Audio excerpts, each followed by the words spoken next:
Bismillahirrahmanirrahim. Assalamualaikum dan salam sejahtera saya ucapkan.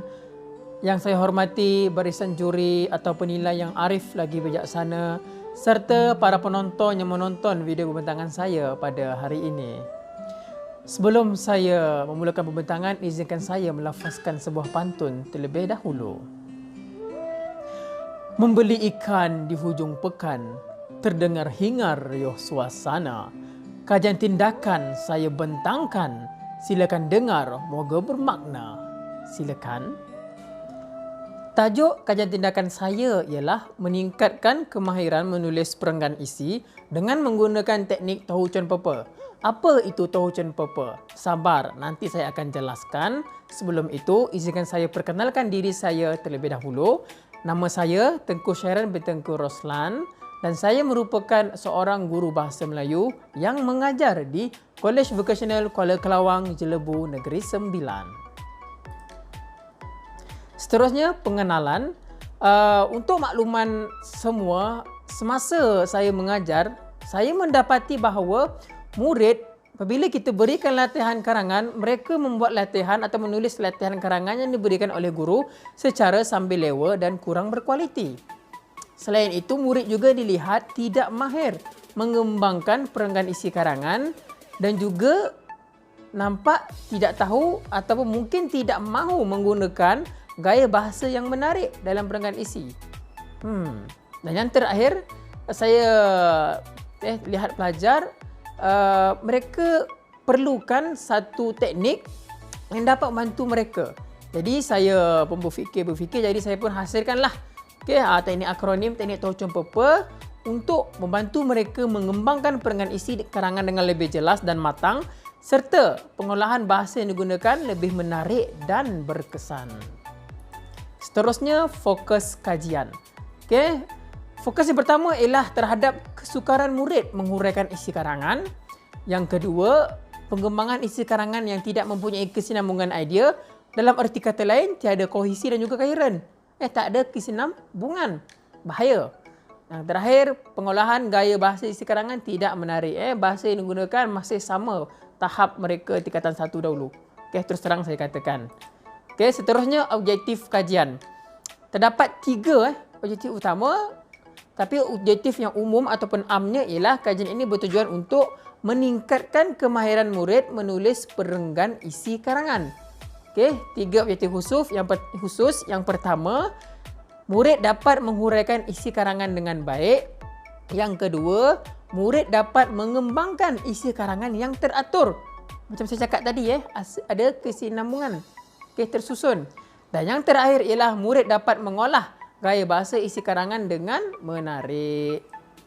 Seterusnya, peserta kajian, seramai 20 orang murid yang terlibat dalam kajian tindakan yang saya hasilkan, yang mana melibatkan seorang murid lelaki dan 19 orang murid perempuan. Pelaksanaan kajian terdapat 5 proses, bermula dengan tinjauan masalah, kemudian kita analisis tinjauan masalah, seterusnya kita melaksanakan perancangan tindakan dan kita membuat tindakan dan pemerhatian dan akhir sekali barulah kita mendapat dapatan kajian. Terusnya, tinjauan masalah yang mana pemerhatian dilihat terhadap tingkah laku pembelajaran murid dalam aspek sikap dan kesediaan murid dalam proses PDP. Bagaimana saya analisis tinjauan masalah saya menggunakan latihan karangan yang diberi dan juga penjemakan buku latihan. Kita gunakan latihan karangan dan buku latihan murid untuk meninjau masalah yang mereka hadapi. Dan akhirnya saya mendapati terdapat 4 masalah yang murid hadapi, iaitu tidak faham kehendak soalan, lemah kemahiran menguraikan ayat, lemah pengembangan isi yang teratur dan akhir sekali penggunaan gaya bahasa yang menarik. Dan saya telah membuat satu soalan ujian pra kepada murid untuk saya kesan sejauh mana penguasaan dan kefahaman mereka terhadap kemahiran menulis perenggan isi. Kemudian saya mendapati bahawa separuh daripada murid mendapat markah pada peringkat memuaskan. Dan saya rasa perkara ini agak bahaya sebab ramai murid yang rupa-rupanya tidak mahir menulis perenggan isi. Jadi saya pun memperkenalkan teknik Tahu Con Pepper. Apa itu Tahu Con Pepper? Tahu yang pertama merupakan topik atau isi dalam sebuah karangan.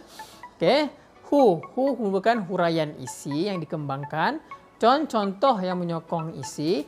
Peribahasa, sebelum bahasa, mutiara kata dan yang sekatan dengannya. Dan yang terakhir merupakan penegasan isi. Okey, tahu contoh apa ni saya susun supaya murid tulis karangan tu teratur dan tersusun dan juga ada elemen atau ungkapan menarik yang mereka gunakan. Sebab apa? Jika murid tiada bimbingan ataupun teknik akronim sebegini, mereka akan tulis karangan ikut suka hati mereka sahaja. Itu yang tulis karangan tak teratur, tak boleh nak kembang isi. Jadi untuk penerangan lanjut tahu contoh apa, boleh baca di kertas laporan kajian penuh yang saya hasilkan ataupun tengok di laman blog kerana saya tak dapat nak huraikan penuh kerana masa yang sangat suntuk.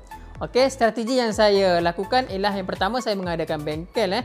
Bengkel ni yang mana kita nak memperkenalkan, menerangkan bagi murid faham macam mana kita nak guna tahu contoh apa untuk tulis isi perenggan karangan.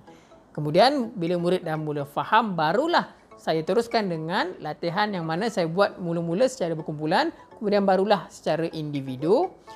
Setelah murid menulis karangan, saya dapati bahawa satu yang murid susah sangat iaitu ialah mereka tak dapat nak tulis karangan menggunakan ungkapan menarik atau peribahasa. Sebab apa? Sebab mereka tiada pembenaran kata ataupun dalam fikiran mereka tiada peribahasa yang mereka boleh guna. Jadi saya pun menyusun dan membuat satu set peribahasa yang ada 20 tema atau topik yang boleh tengoklah dalam blogspot saya, Cikgu SR Blogspot, untuk murid gunakan dalam karangan. Okey, boleh tengok contoh. Okey, seterusnya ini merupakan perbandingan dapatan kajian saya. Jika sebelum ini alhamdulillah tiada murid dapat markah peringkat cemerlang, ujian POS menunjukkan terdapat 4 murid mendapat markah cemerlang dan hanya 2 saja murid yang mendapat markah memuaskan. Jadi insya-Allah teknik ni pada saya berkesan dan murid pun sendiri ramai kata bila guna teknik ni mereka barulah senang nak tulis perenggan isi karangan. Jadi sedikit refleksi kita seharusnya sentiasa berusaha mengenal pasti kelemahan murid dan seterusnya memikirkan idea bagi menangani masalah tersebut. Dan kita sentiasa memberi motivasi kepada murid untuk menulis karangan yang menarik dan berkesan. Percayalah dengan potensi dan kebolehan murid kita. Dan yang terakhir, kita tidak boleh berputus asa dengan kegagalan beberapa usaha yang kita lakukan. Sebaliknya, terus berusaha menjana teknik pengajaran yang mampu menjungkil kebolehan murid. Akhir sekali, rumusan. Saya dapat rumuskan bahawa teknik ini dapat bantu guru membimbing murid menulis karangan perenggan isi yang menarik, betul dan berkesan. Yang kedua, murid dapat menghuraikan serta mengembangkan perenggan isi karangan dengan lebih berfokus berpandukan akronim yang telah diajarkan. Murid juga dilihat lebih berani dan yakin menggunakan peribahasa atau gaya bahasa yang menarik semasa mengolah ayat. Akhir sekali, diharapkan agar lebih banyak lagi kajian tindakan berkenaan penulisan karangan dijalankan bagi membantu dan mendorong murid-murid menulis karangan dengan baik, mudah dan teratur. Itu sahaja daripada saya. Semoga bermanfaat. Jumpa lagi. Sekian. Terima kasih. Assalamualaikum.